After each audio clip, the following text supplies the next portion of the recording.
I finally caved and tried Old School RuneScape after actively avoiding it for years. I viewed it as old, outdated, and not worth my time. The verdict is still out. I'm not sure if I like the game or not yet. But now I have a new problem. Over 100,000 of you saw the first episode, so I guess I'm an old school RuneScape player whether I like it or not. Nah, but seriously, the reception was insane for what was a terrible start to the game. Now, I feel very welcomed, and I got so much good advice, like changing to stretched mode in RuneLight. Ah, that's better. So much better. There were also a bunch of other ideas from you guys, like trying the wiki, and Welcome to the internet. one player went the extra mile. When I logged back in a few days after the video was released, a player named Nuke Moose found me in-game and wanted to give me something to help out. I declined that offer because I want to learn and make my own way in RuneScape. But the fact that they were so eager to give me stuff is incredible and appreciated. No matter what comes from this series, one thing is true. The old school RuneScape community seems great and welcoming. It's a huge endorsement for the game, and I promise I'll give it a full and fair chance before deciding if I like it or not. In order to do that, I've got to log back in. There were a lot of people that told me how to get the herring that I was looking for in episode 1. I have everything I need and didn't even realize it. Those wolves in the winter pass beat me up for no reason. All I needed to do was bait the fishing spot. Actually, if I was just a teeny bit smarter, I probably could have seen this for myself while I was struggling. The skill list does actually tell me this is what I should do. Another tip that was left for me was to right-click to examine things. I tried it out on the fishing spot and chose the bait option. After a minute of fishing up sardines instead, I can finally bring Charlie his herring. My reward is actually more pain, probably. He gave me another clue scroll. On the short trip back to Varrock, I passed by the Dark Wizards. I'm not getting close enough to these guys to tempt them again. There were a lot of people telling me to set a goal to pursue in old school RuneScape. I'm too new to know enough to choose something meaningful and worthwhile. It's going to take some time before I can see the big picture and chase something that vibes with me. Here's a small goal at least. Someday, I'll come back to kill these guys. But really, I need a simple goal for the present. Something attainable and gentle. I'm going to go through the starter quests and knock them out. First up is the cook's assistant. I didn't really have any issues with this one. Everything about it was straightforward. Basically all of it was just collection tasks. I will say that it's cool that RuneScape has separated how I gather the items into their own individual actions. I'm not just combining the ingredients together at an NPC. Instead, I'm going through the process of realistically creating the items that I need for the quest. Even though it's such an old game, that's a lot of attention to detail that you don't always get in newer ones. You can tell the developers put real effort into getting the player to feel immersed. I go back to turn this quest in and ask the cook if I'll be invited to the Duke's party. He tells me that only important people get to go. Maybe that's some foreshadowing for another quest in the future. For now though, I get it. I'm still a nobody. Or, as some of you pointed out in episode 1, a bumbling oaf. Next up is Sheep Shearer with Fred the Farmer. There was no confusion about where to go or what to do with this one either. Well, this was odd. One of them isn't a sheep. There are penguins under there. I don't get it. There is some quirky stuff in this game. Fred told me that the spinning wheel for the wool is at Lumbridge Castle. I checked everywhere in there that made sense to me, but couldn't find it. It's finally time to try using the RuneScape wiki. Alright, so it's on the second floor. I would have gotten there eventually, but hidden in a corner of what looks to be a bedroom is an odd place. I have to make 2 trips, but I finish up making balls of wool and turn this quest green. So yeah, I decided to use the wiki for some help. But I'm not just going straight there for directions as soon as I start something. I'm still going to make the effort to solve problems on my own first. If I get stuck or run out of ideas to try, then the plan is to check out what I'm missing. For now, it seems like a good balance between discovery and unmitigated struggle. I'm fine with being frustrated while working on a problem. It's another thing entirely to not be able to make any progress at all, especially in a game like this. I'm down to just one more starter quest, and after my quick progress on the last 2, I dive right into Misthalin Mystery. Misthalin? Misthalin? I'm not sure. I'm directed down to the shore outside of Lumbridge, my trusty fishing spot. I meet up with Abigail, who tells me that she and her injured friend were attacked at an island house party. They escaped on the rowboat behind them, which I hopped into. When the fog clears, I have some instant PTSD. This place looks exactly like the mansion I explored in that other quest. It's even got the same tangle of dead trees completely surrounding it. I'm a little wary about being whacked by them like I was last time, and while I'm watching them, I spot something considerably more menacing. There's a spooky dude in a scream mask in the woods. I can't actually get into the building because the door is locked. It's time to face off against an old, formidable nemesis.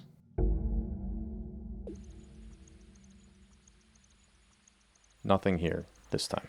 The quest is still a little goofy, but this is an escalation in seriousness compared to the other quests that I've seen. Turns out my fishing from the fountain strategy was just ahead of its time. I can use the bucket to get something out of the water.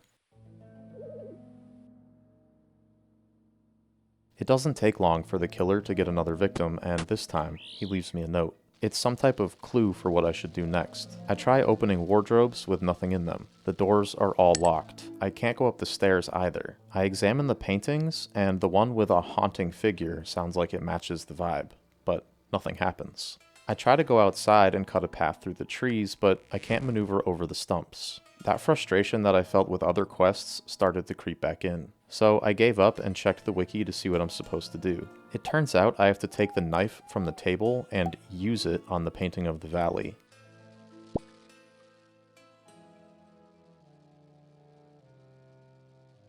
With the full benefit of hindsight, that makes sense based on the note that I found, but I'm not sure how long it would have taken me to figure that out on my own. I should be mindful of this type of interaction in the future. There's a lot of clicking on items to combine them, or trigger an action on something seemingly unrelated. I try all of the doors, and the last one, with the doorknob color matching the key color, opens for me. The next area is a little bit of a struggle too. It's obvious I need to blow up this barrel somehow, but when I try to use the tinderbox, the fuse is damp and won't light. There's nothing new laying around here like the knife on the table, just those tinderboxes, which I already have. So I go to read the wiki again and see that to dry out the fuse, I have to light the candles on the wall. I mean, I don't think that would actually work, but the wall blows up and I can climb outside. There's another face-to-face with the killer waiting for me out back. He kills Lacey after I try to answer the question he asks. I don't actually know if my answer was wrong, and I'm thinking Lacey was going to die no matter what I did here. Luckily for me, the next clue note is obvious. I head straight for the piano. My first instinct is to try and play keys spelling out fate, but of course there's no T on the musical scale. I can definitely spell dead though,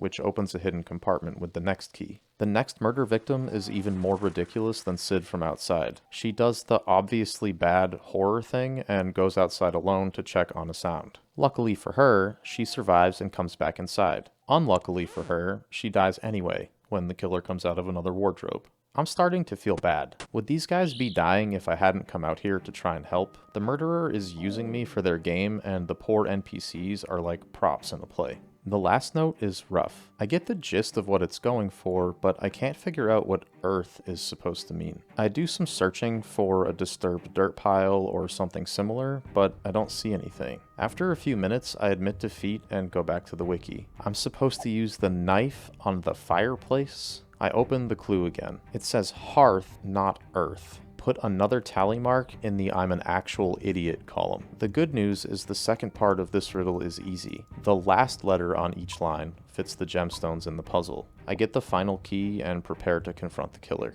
This entire quest has felt like an escape room and is a neat idea, especially considering its age. Some of the clues were difficult to understand while others were pretty easy. Despite that, I appreciate that I got to use what I have to imagine are unique and one-off minigames. In my short time here, I've already come across multiple things that feel like little Easter eggs. The penguins under the sheep, the frog guys from last episode, the playable piano in this quest. On the way in here, I accidentally cut down a tree that dropped a clue nest. These little details add a lot of depth to the world of Gielinor. Gielinor? Gielinor? I should learn how to pronounce it. When I enter the final room, the killer starts chucking knives at me from inside the wardrobes around the walls. I can't do anything except push the mirror around, so I try to use it to bounce the knives back where they came from. It's a little tricky, but I get the hang of it and eventually hit enough of them that I defeat the murderer. It turns out to be Abigail, who lured me here with Huey to kill me, as revenge for my being an adventurer. They get into a fight, and I stab her myself with the killer's knife. I'm saved by Mandy, who didn't actually die. With that, I complete the final starter quest in Old School RuneScape, and I have graduated to veteran status. I'm totally joking, of course. You can't possibly be a veteran in this game and move as outrageously slowly as me. Back at Lumbridge, I decide I'm going to start working on my agility. This is the point in the episode where I start looking at crazy math formulas. I know there's something to do with agility in Draynor Village because I spotted the little icon on the map once or twice, but I want to take a look at the wiki to see what I'm getting into here. It turns out that agility is members only. Forget the bonus goodies from Adventurer John. Here is the first members only benefit that I really care about. Eventually, my stamina will decrease slower and recover quicker. Not by a huge amount, but any improvement is welcome. I head over to Draynor to see what the icon is all about. I actually clicked on it by accident while coming up on it and spontaneously appeared on the roof. Looks like it's a simple obstacle course. After I get across and climb down the other side, I'm rewarded with a larger chunk of experience and my level goes up. I climb up to go again and start seeing marks of grace while I'm running across. Then I locked in. I keep climbing. Up, across, up, over, down. I keep picking up marks as I go. I haven't checked what they do, but I did try to use one, and nothing happened. Something to come back to later. When I checked the skill log for agility, it said the Draynor course was available at level 1, and the next one is available at 20. I made that a short-term goal and got to work. It's extremely repetitive, but there's nothing else to track while I go along. I go 38 total times, at one point at a pace of 72 laps every hour. I achieve level 20, time to try something else. While I was tidying up my inventory to get ready for my next activity, I realized I don't know what to do with the notes from the killer. I assume that I don't need them, but is there any reason to hold on to them that I'm not aware of? Are they just debris and safe to drop? One of the more common, specific suggestions that I saw from the last episode was to try out the Ides of Milk quest. It's novice difficulty, short, and it starts in Lumbridge. But I can see it's brand new, having been released at some point this year. I'll be able to see the difference 25 years makes for quest design. It's recommended to have a combat level of 15 for this one. That isn't a skill that I can see, so I checked it out on the wiki. It sounds like a simple thing, but it looks like the combat level has multiple factors. There's a base level that uses prayer, hit points, and defense. Then it adds either strength and attack or magic and ranged to that, whichever is higher. Complicated maybe, but it does make sense to combine things in a game with such a variety of skills. I haven't touched magic or ranged yet, so for now I'm going to stick with what I know so I can do the Ides of Milk. I find my character's level in-game on the combat options and in the character summary. 10.85. Looks like I have some work to do before I go look for Cassius. I used the opportunity to check out where I left off with the adventure paths and see that I can hit some of those checkpoints along the way. The path says to fight cows and farmers, so that's where I go. It feels kind of bad to beat up so many cows. They're just hanging out and chilling, but that combat level isn't going to raise itself. I'm back to a similar experience loop I had going with fishing. I'm gaining levels in combat skills, burying prayer bones, cooking beef into generic meat, and collecting cowhide drops. I'm glad to be doing this so close to Lumbridge because my inventory space fills up fast. This involves frequent trips to the castle to make deposits in the bank. My hope is that at some point this becomes more intuitive. I have 28 available slots in my inventory, but also not really. I'm always carrying around a few things. An axe for trees, a tinderbox, a pickaxe, stuff like that. If I'm much further out and adventuring far away from a bank, am I going to need to keep stopping this frequently to manage my items? I don't want to stop playing because I have to clean up if I can help it. It ruins the flow. I switch my combat style a few times to get progress in defense and hit points once I get my attack up. A pirate runs up to me at one point asking for help with his treasure chest. I fiddled with it for a minute, but I couldn't figure out why the columns would never have more than one of the object it wanted. I got it wrong twice trying to get him to tell me what was up, and he sniffed out how dumb I am and bailed. It's like the frog thing all over again, but this time, no reward. With my skills leveled up and combat level over 15, I go see Adventurer John again and get some path rewards. It's a whole new set of armor and a new weapon, all of which I equip. I go to talk to Cassius. He says he has a man on the inside, and my first step is to go talk to Seth and Gilly about their dairy business. Which is a funny coincidence, since I just spent a solid amount of time butchering their cows right in front of her. She doesn't seem to have noticed, though. Maybe she did notice. Look at those dead eyes. After I get Seth's book, Cassius has me taste test a mysterious liquid and wants me to get a permit from the Duke to start up the business. The Duke says I'll have to talk to the Groats about it, so I go see Gilly. She doesn't seem thrilled about the idea of tasting the milk and offers a quid pro quo. She'll okay the permit for Cassius if I take care of the bull that's been bothering her herd. I knew I was going to be in trouble when the screen faded out and came back with a giant version of his health bar at the top of the screen. Also, it says he's level 30. 30 is higher than 15. This is really cool, actually. It's like a dungeon boss fight. He hits like a tank. I got stomped on for 7 damage, and that's a problem because I've only got 16 HP. I start trying to move away from him to avoid taking more hits. I'm in trouble. But I did notice that he makes noise, growling or snorting, when he's about to do one of his fancy attacks, either the ground stomp or a big charge. I'm down to 2 HP against his 33. We trade stabs and melees a few more times, and I go down to a single hit point against 27. Any single successful attack will kill me. I get some lucky hits and take zeros in return. I'm spooked and run away to get some distance and decide to swap my attack style to block instead of lunge. Since I've taken multiple zeros already, I hope this will be enough to save me. My HP is still sitting at 1. I just have to keep dodging.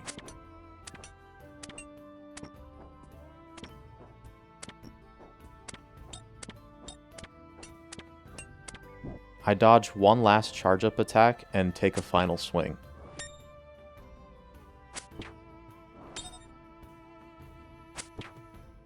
It's victory, as the bull's HP hits 0 and he falls over.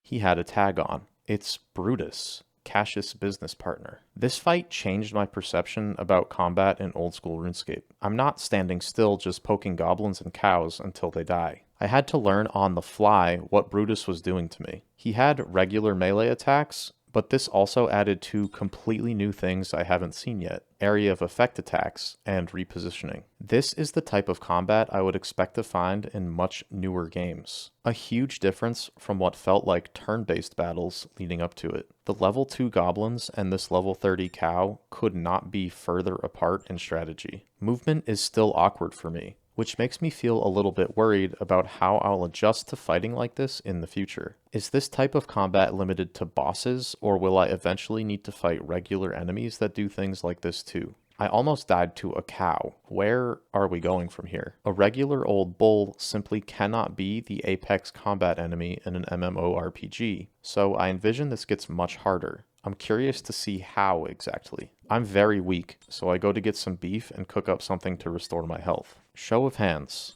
How many of you that recommended that quest wanted to watch me die? That was a cruel suggestion. I got a lamp that doesn't say what it does, so I looked it up on the wiki and see it will just grant experience in a combat skill of my choosing. I use it for attack and then use a green one for gathering that I had from last time that was still in my inventory. I'm also given the cowbell amulet, which I can use to teleport to this field if I charge it with air runes. That could be a helpful way to get back to Lumbridge in the future if my teleport is on cooldown. Now that I've been through more of the introductory gameplay for Old School RuneScape, my questions about the game have evolved. I see now why people suggested the Ides of Milk. I have different expectations for what combat can be in this game, which is a welcome surprise for me given some of my original hangups. Would Brutus have been easier to deal with if I was using ranged attacks? That has me excited to play more Old School RuneScape. With so many different skill options for fighting, I'll be able to think about and plan a strategy for fights. So far, there are a lot of tally marks in the pros column for the game. My friends were right about some of the things they told me. Actually, here's the reaction from 2 of them when they found out about the video.